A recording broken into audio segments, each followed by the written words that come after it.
Yo, what up, what up? It's your boy Chief Exec. About to hit you with another one. I'm gonna start it off. Shout out to the Trap Plug for the story right here. Real good story. I, I sat down. I'm sitting here watching. I'm like, oh man, yeah. Had to check it out. But my question is, was Pistol Pete? Was he the devil in the flesh?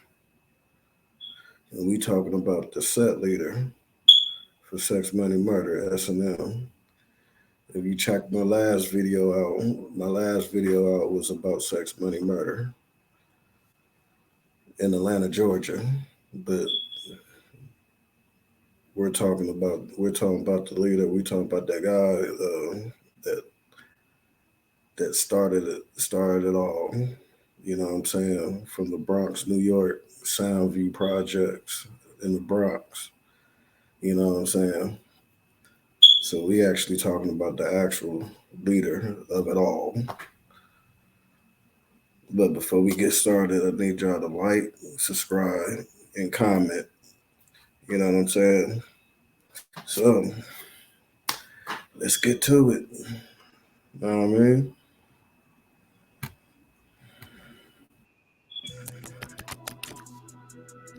Pistol Pete is a name you're familiar with, especially if you're from New York. That's because of the activities of this guy on the streets before he ended up behind bars. In case you've heard of his name before and don't know all about him, since you're here, you'll learn the story of Pistol Pete in this video.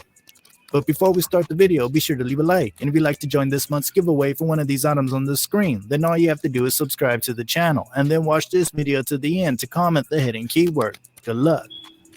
Peter Rawlick, popularly known as Pistol Pete, is from the Bronx, New York, and from the Soundview projects to be precise. Those projects are quite popular in the city for crazy activities, which Pistol Pete had his hands in. Pistol Pete was born a normal child, but I guess his problems started with his father leaving him all alone to his mother when he was just 3 years old. His father eventually got arrested for a drug case while he was working with the legendary kingpin Nicky Barnes. He was then sentenced to 50 years in prison. All is well while Pistol Pete was still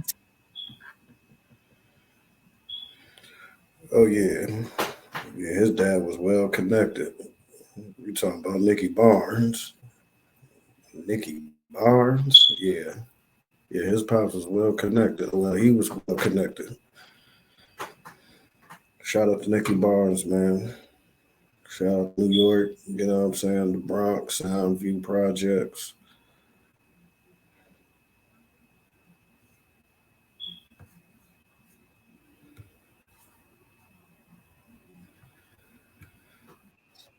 attending Catholic school until switched to public high school.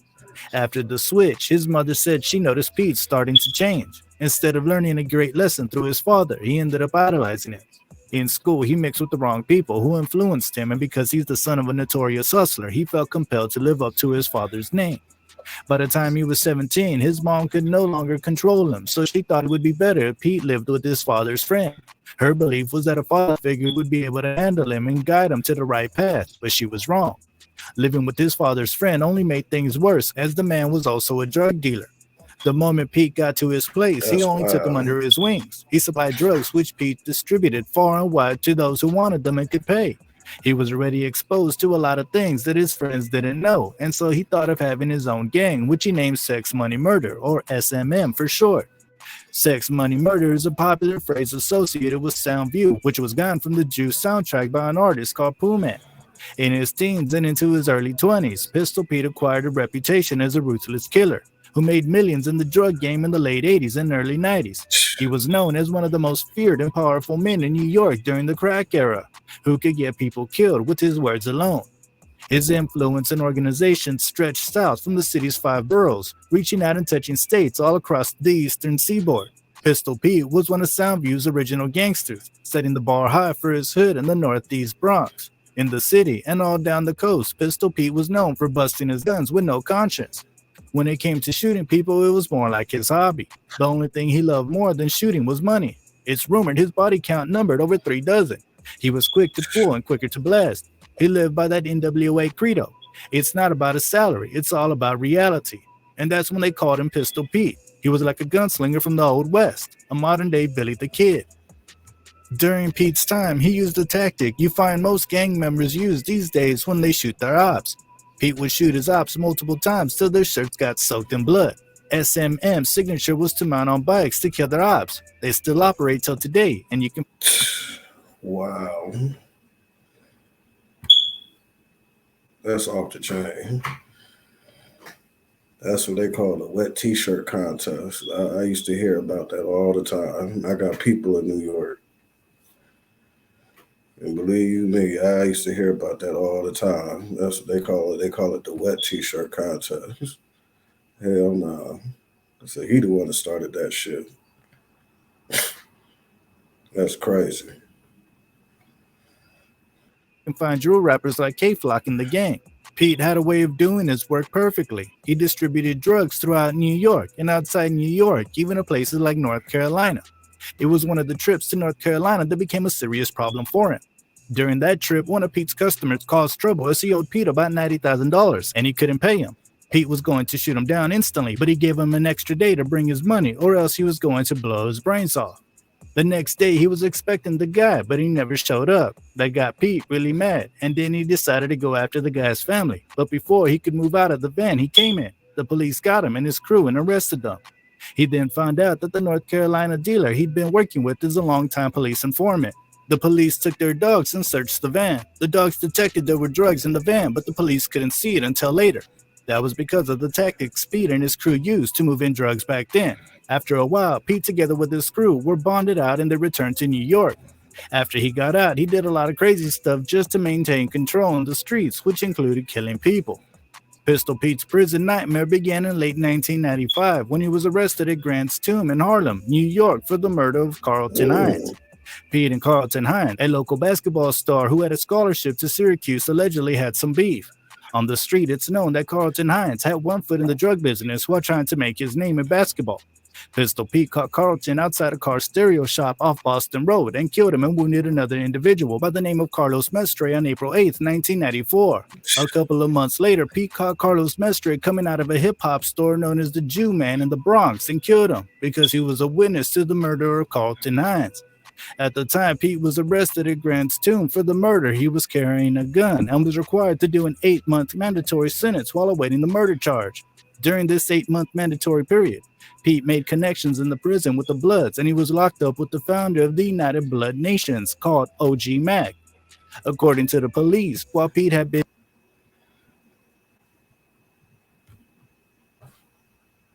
So you mean to tell me this man had knocked off a basketball player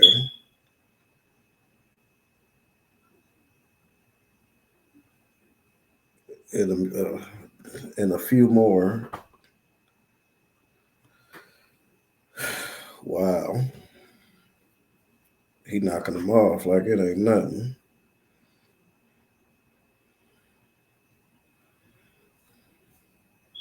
That's crazy. Been in prison at Rikers Island Correctional Facility, he became a member of the Bloods gang. During his 8-month bid, Pete was inducted into the gang, but his induction into the Bloods wasn't an ordinary jump-in. Pistol Pete was so high profile and had in such a high reward on the island in a cauldron of super predators that the Bloods gave him his own set. He was a beast on Rikers, a monster. The Bloods on Rikers Island wanted to bring him in because of his reputation, but he was like the only way he was going to be a Blood is if they gave him his own set. And that was how Sex Money Murder was brought into the Blood fold. He became a Blood in 1996. OG Mac started the 9 Trey Gangsta Bloods, the first East Coast Blood set in 1993 at Rikers Island with fellow prisoner Leonard McKenzie, also known as Deadeye. Recruiting Pistol Pete into the fold was a coup for them, because when Pete did something, he did it all the way. That's not all Pete was doing. During his altercation, he was also making moves and keeping his ear to the streets. He had an empire to run. Under the pretense of trying to get money for his lawyer, he played some suckers too. In early 1996, while David Gonzalez, a drug dealer, was still dealing with another dealer called Hershey McNeil, Gonzalez spoke by phone with Pistol Pete. Gonzalez owed McNeil money for some fronted coke, but Pistol Pete wanted the money Gonzalez owed and he wanted more. During the telephone conversation, Pistol Pete let Gonzalez know that the source of cocaine Gonzalez was moving was in fact his father's friend George Wallace, who Pete lived with and called his uncle. Pete said to Gonzalez, "My uncle gave Hershey some cocaine to sell for me so I could pay for my lawyer." Pistol Pete then went on to explain that the kilo and a half of crack that McNeil fronted to Gonzalez actually belonged to him since it was his uncle's and Pistol Pete wanted his money. The whole North Carolina deal had left a sour taste in Pete's mouth, so he decided to shake Gonzalez down. Gonzalez was shaken and agreed to pay McNeil the money he owed and to loan Pistol additional money to pay for his lawyer. Pete ended up getting about 20 grand from Gonzalez, but his shakedown would come back to haunt him. Once the 8-month mandatory sentence for the gun was up, Pete's mother bailed him out, and Pete walked the streets free for 2 weeks. But that would be the last week he would spend as a free man. At the time, Pete didn't know this, though. He went full steam ahead with his commitment to the Bloods. When he got home, he was in the blood shit hard. He had the whole block in red. All his men together with him were in red. He was really serious about that blood business. It was only obvious because they rocked the red Converse, and every other thing red. Pistol Pete was not joking. He turned his whole area into Bloods. It was described as a wave when it happened. After Pete came back, all you can see is Bloods everywhere. That's the type of person Pete is. He's dedicated and focused on whatever he does. And at that time, it was all like that. Once a gang takes over a certain section, you're either in or out. And that was what Pistol Pete was preaching. You're with me or against me. He didn't go for all that fake-ass bullshit. And Pistol Pete really promoted the Bloods and brought it into the streets right from prison. But unknown to Pete, that would be his last 2 weeks on the streets. Probably Pete would have treaded softly if he knew, but no, he was still as crazy as he's always been. At a time when one of his friends got in an argument with another guy, he pulled out his gun, walked up to him, and shot the guy dead. He had that. That's crazy. You mean to tell me this man ain't got no problem with just to walk up and just blow a nigga head off? Just like that. That easy. That simple. Yeah, that's a wild dude.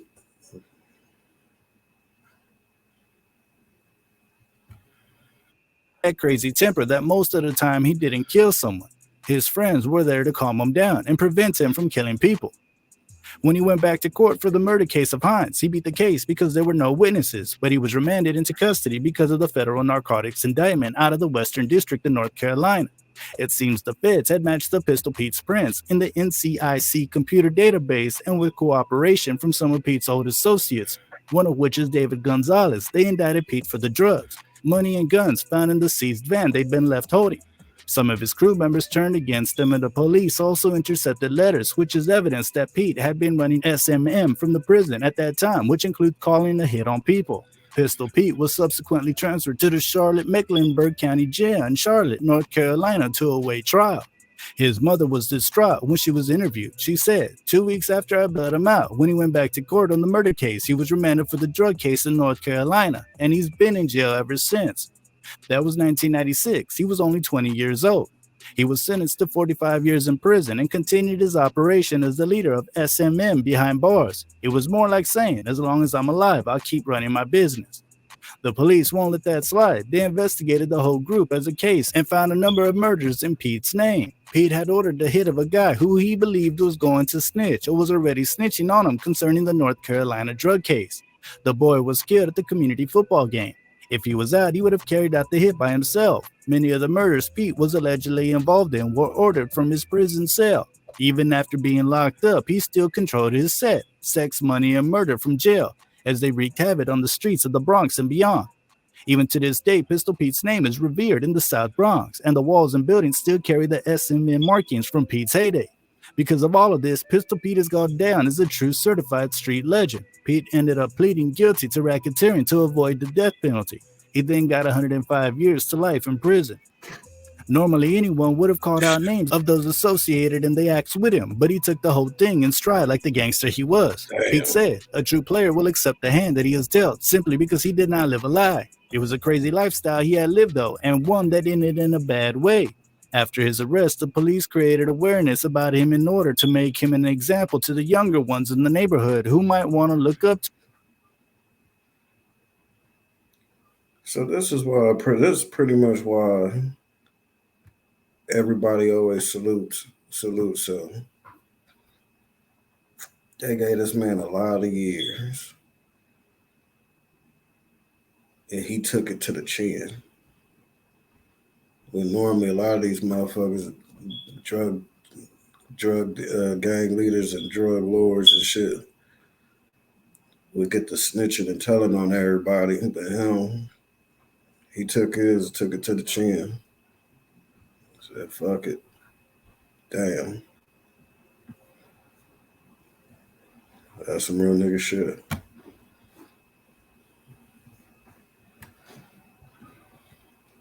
To him and be like him. Truth is, if any kid wants to be like him, they should know the exact consequence Pete is facing presently. Since the time he was locked up and was found still running SMM from the prison, the government has locked him in solitary confinement, where only his lawyer and maybe a few family members can see him once in a while. If you know anything about solitary confinement, then you probably know that a lot of people would gladly accept the death penalty in place of solitary confinement. That's the crazy life he got himself in, all because he was enjoying power and money. Well, that's my opinion. Let me know what you think about this story of Pistol Pete in the comments section. Hey, you like the video? Great, we've got another one for you that we guarantee you'll like, and all you have to do is click on the screen. It's free and without any hidden fees, but you have to click on it fast because this message is self-destruct in 5 seconds.